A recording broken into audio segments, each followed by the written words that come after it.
G7 ممالک کا بیان مداخلت پسندانہ قرار۔ ایران میں تشدد میں اسرائیلی کردار کی ناقابل تردید شواہد موجود ہیں۔ ایرانی وزارت خارجہ نے اپنے بیان میں کہا کہ ایران میں پرامن احتجاج کو صہیونی حمایت یافتہ دہشت گردوں نے پرتشدد بنایا۔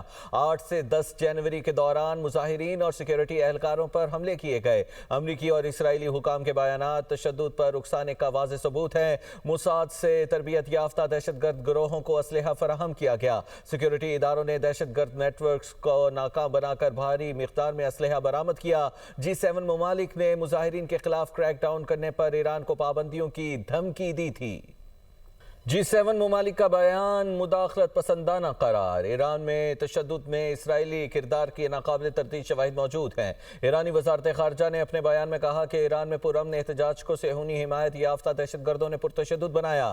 8 سے 10 جنوری کے دوران مظاہرین اور سیکیورٹی اہلکاروں پر حملے کیے گئے۔ امریکی اور اسرائیلی حکام کے بیانات تشدد پر اکسانے کا واضح ثبوت ہیں۔ موساد سے تربیت یافتہ دہشت گرد گروہوں کو اسلحہ فراہم کیا گیا۔ سیکیورٹی اداروں نے دہشت گرد نیٹ ورک کو ناکام بنا کر بھاری مقدار میں اسلحہ برآمد کیا۔